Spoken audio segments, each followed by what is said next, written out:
नमस्कार। आजना इंग्लिश सब्जेक्टनी अंदर आपनु स्वागत है।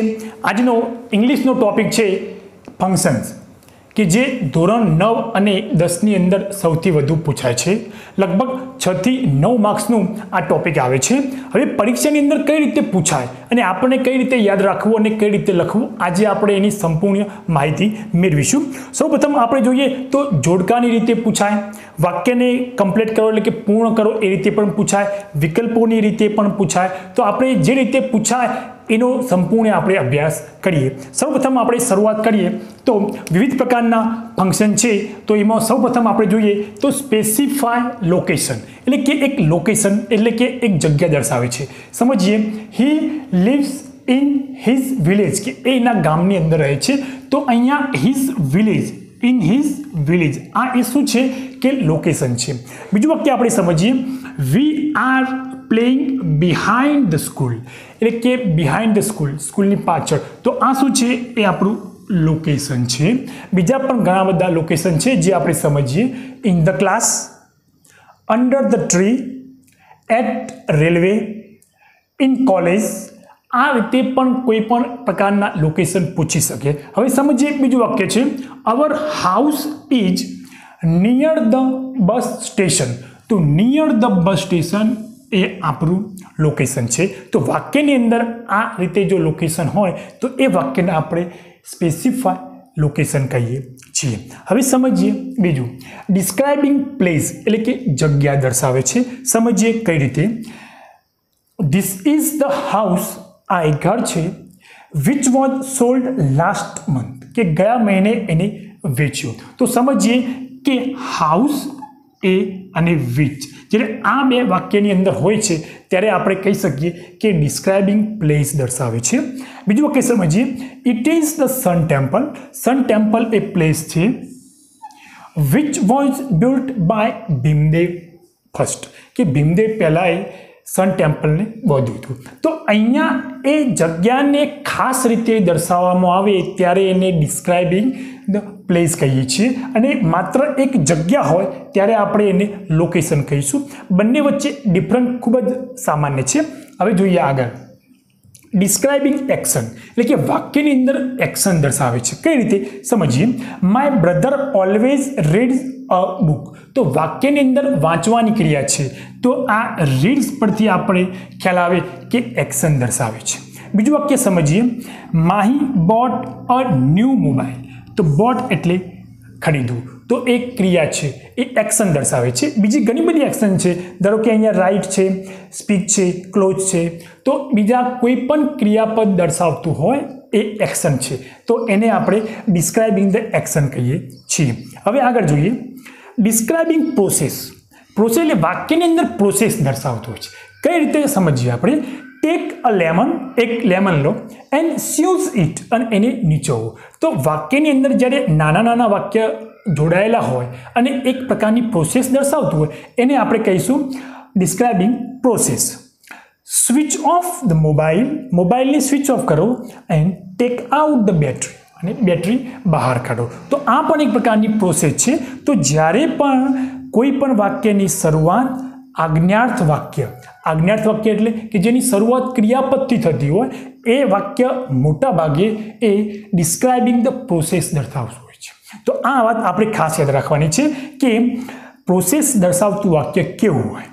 આગળ સમજીએ આપણે તો ડિસ્ક્રાઇબિંગ પર્સન એટલે કે વ્યક્તિ દર્શાવે છે। કઈ રીતે આપણે સમજીએ, ધેટ ઇઝ ધ બોય તે છોકરો છે, whom everybody respect જેને દરેક જણ રિસ્પેક્ટ આપે છે કે અહીંયા બોય એ વ્યક્તિ અને whom આ પરથી આપણને ખ્યાલ આવે કે એ વ્યક્તિ દર્શાવે છે। બીજું વાક્ય સમજીએ, Sachin is a cricketer. Sachin A cricketer છે, whom કે જેને પીપલ નો વેલ કે લોકો એને સારી રીતે જાણે છે। તો અહીંયા આપણે સમજીએ કે ક્રિકેટર અને whom આ પરથી આપણને ખ્યાલ આવે કે એ વાક્ય ડિસ્ક્રાઇબિંગ વ્યક્તિ દર્શાવે છે। હું પણ હોઈ શકે।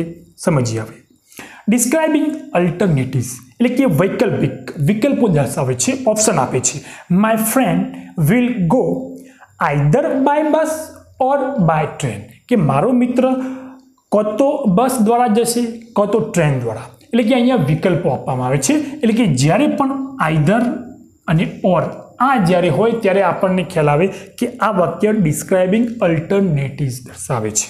સમજીએ બીજું, દે સ્પીક નાઇધર હિન્દી નોર સંસ્કૃત, કે હિન્દી કે સંસ્કૃત એ બોલતો નથી. તો અહીંયા જ્યારે નાઇધર નોર આ એ દર્શાવે છે કે અલ્ટરનેટિવ્સ છે. તો આ પરથી આપણને ખ્યાલ આવે કે આ વાક્ય અલ્ટરનેટિવ્સ છે.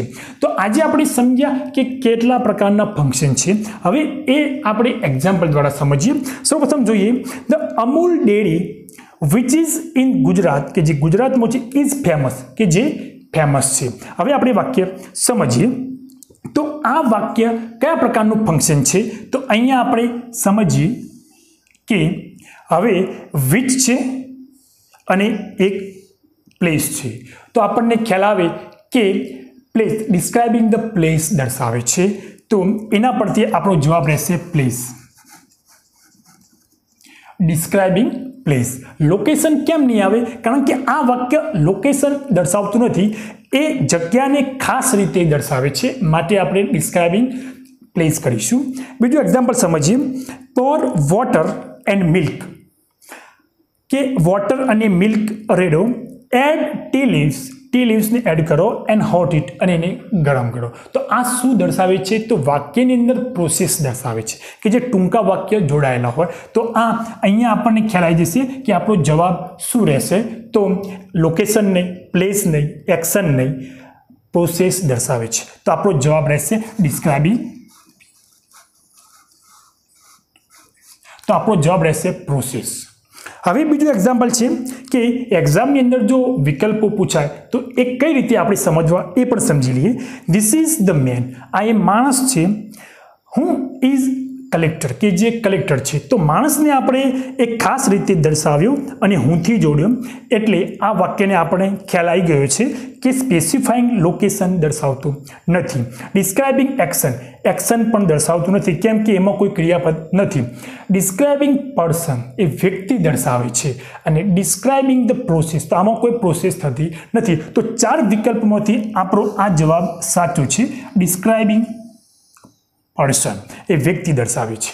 તો હવે આપણે એ સમજીએ કે પરીક્ષાની અંદર કેવી રીતે યાદ રાખવું. તો ધારો કે પરીક્ષાની અંદર જોડકા પૂછાય તો આપણે સમજી લેવું કે આ એ વિભાગ છે અને આ વાક્યો બી વિભાગ છે. તો હવે આપણે સમજ્યા કે લોકેશન, પ્લેસ, એક્શન, પ્રોસેસ અને પર્સન કે અલ્ટરનેટિવ્સ. તો એ આપણને ખ્યાલ આવી ગયો.